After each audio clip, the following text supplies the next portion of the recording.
Thought I'd do a Star Wars marathon tonight. See how far I get. Starting with the Phantom Menace, Episode 1. Um, yeah, I was just looking at the lightsabers. I like looking at sort of the way. This is how I would say all these robots, sort of the clothing. The clothing's very druid-like. The way they have the gowns and the long hair, and it's almost like they're trying to sort of bring Jesus or druids or some kind of medieval, so sort of, it's almost like pajamas or something, or comfort into space. And I guess you can. I guess it's almost like these people, these Jedi's, are sort of what do you call them? Holy men. The way they treat them, using the Force and all this sort of stuff. And I used to look at that first scene when Ewan McGregor walks in. He puts the cloak down, and Liam Neeson, and I always wished he'd wait a little bit before he spoke.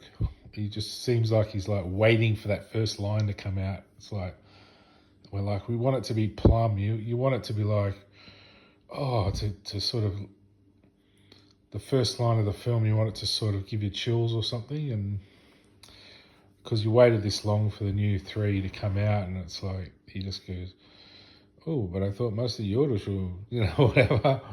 And it sounds all a bit wooden and a bit. I know he's just only done a few movies, and then he's done all of a sudden Star Wars. It's like he probably grew up with it, and I don't know whether it was his childhood dream or anything, but every kid when they're little wants to be a Star Wars character or something, like that I knew.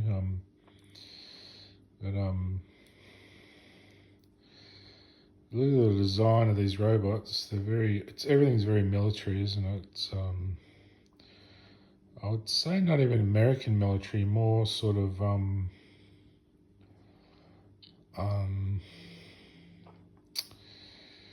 kind of sort of, don't want to sound offensive. So like a mixture between America, sort of Black America, Jewish and sort of Asian influences. Where they're very thin, very polite.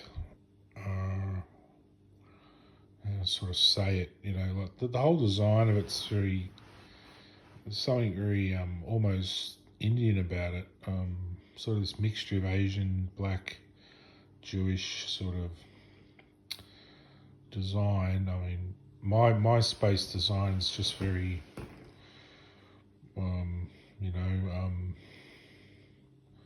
Anglo-Saxon, really, just very white,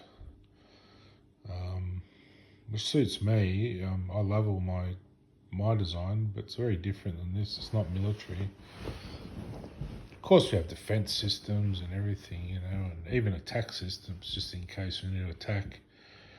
But stuff I'd never talk about. But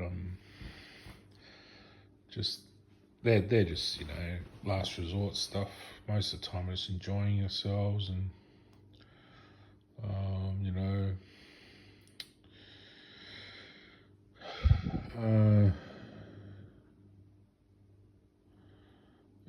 yeah, just the lightsabers, always gets me. It's sort of like sword fighting, isn't it? And I've thought of better things than lightsabers. I suppose they're very knights in shining armor, sort of. The whole what's it called? Not Three Amigos. The D'Artagnan. I can't think tonight at all. I've had one can of cider and I can't think. But what do you call them? Not Three Amigos. Is it Three Amigos? No.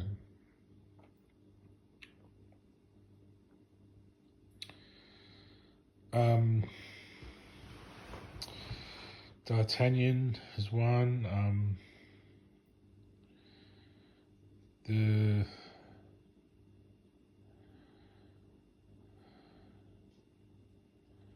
I can't think of that buzz in the air. It's like a loud buzz. So Lancelot. Not Lancelot. What's his name? I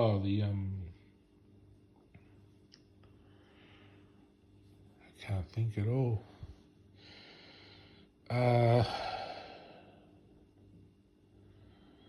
Three, no amigos.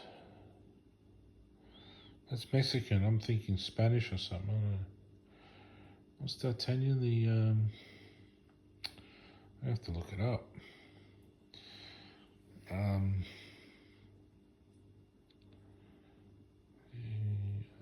Musketeers. So yeah, they're kind of like musketeers, getting out with their swords and fighting and all that stuff. Everything's a fight. It's big Star Wars, and the alternative's sitting around in some council room talking politics. That's the whole world, either war or politics. There's nothing in between. There's no love making. There's no fun. There's no happiness. There's no ball games. There's no playing with kids.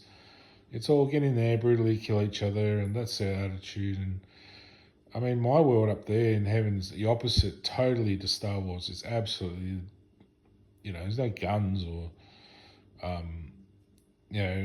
there is sort of simulated Star Wars games you can play, but there's no killing. There's no, you don't go around shooting down stuff and blowing up in space. You know how dangerous that is? It's just idiotic, really, to think the world would, accept that kind of behaviour up in space. That's stuff you work out on Earth and then you get over it, then you get up to space, when you figure that out, that it's so dangerous. And, it's you do the kiddie stuff on Earth, and then by the time you go to heaven, you get over the kiddie stuff. It's no reason to fight and play war games and try and hurt each other. It's idiotic. But that said, you never know what's out there. You got to be prepared. So there are training simulations. There are you can fight a whole battle out there. It's all simulated, the damage and stuff. So I haven't done that yet, but I've just had a few little journeys up there, just check things out. I just want to make sure I'm keeping good contact with it, and every time I feel like I need to check it out, I just whiz up and have a look and then back again, and it takes a second, and then I feel okay again about it all. So just like keeping tabs on things. It's almost like we should be all there by now, and I'm sort of worried, not worried, but wondering where everyone, when everyone's going to catch up, Still all fighting, still all bickering, still all mean to each other, still corrupt, still doing evil. It's like, man, it should be over this by now. It's 21st century, we're getting up there. We should all be grown-ups. There's probably some reason for it, without condoning it. Some reason, I suppose.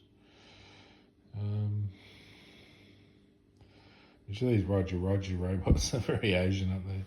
You imagine those serving drinks in a bar or something, little funny little heads, and almost black in a way too. A lot of black cultures have long necks. Those rings they have around the necks make the long necks. It's sort of very Asian, black. All our robots look nothing like these ones, any of them really. Even R2-D2, C-3PO. Nah, they wouldn't work in space, those designs. They're sort of imitating humans. We don't have those. You're not allowed to imitate humans with robots. It's a whole other... It's like having, imitation cat people or something, It's just not the right thing to do, really.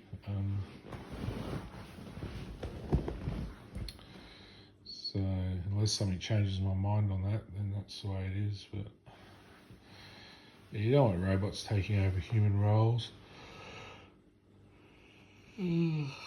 Robots should really be robots, and cats should be cats and dogs should be dogs, There's no in between, really. Humans should be humans and gods should be gods. I suppose people would say, oh, I want to break all those rules and have half cat, half dog, half robot mishmashes. Well, yeah, maybe that's an Earth dream. It's not something I'd ever dreamt about. I like having clear-cut rules and things, keep everything happy and safe and make sure everything's in line. And that's the sort of person I am, I guess. It's up. My wife would have sort of all those other softer approach to things, mixing things up a bit, and I suppose wherever she is,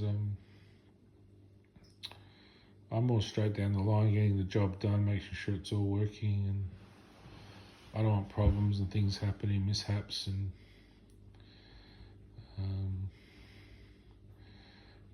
the whole, the lightsabers. Yeah, there's probably better designs you could do. I haven't really made anything myself like a lightsaber yet. I don't really have a need for one, so why would I make one? But I'm thinking more of a lightsaber or a light savior, sort of like a life-giving probe, like that saber, but not a sword. More of a life giver rather than a life taker. That'd probably absorb Obi-Wan and suck him into it, and then he'd disappear and die. And I suppose in a way, his spirit might end up on a log or something at the end of the show, but or Darth Vader or whoever. But that lightsaber would suck sort of matter into it, wouldn't it? To exist, it'd be sucking in matter to create that force field. I suppose the way a lightsaber would work, you'd have to have some kind of electron accelerator thing in the base that pumps out electrons, that creates not gravitational, but a radioactive field that would suck in matter to make it glow, and it would suck in matter that's not physical. It's sort of more light matter, and it would be able to cut through anything really with that. I'd say with little effort. A life giver would be more like similar design, it still look like a lightsaber, but I suppose you could cut through things with it, but you'd be more inclined to build things with it, like create things.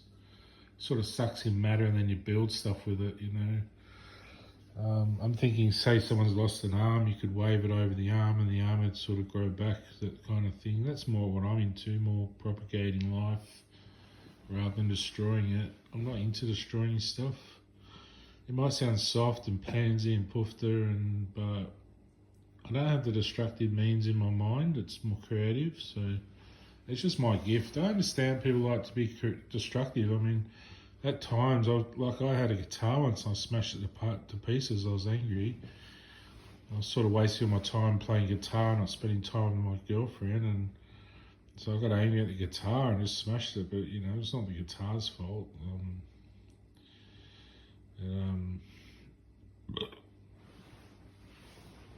Yeah, so you can see my Wi-Fi password. That's clever, isn't it?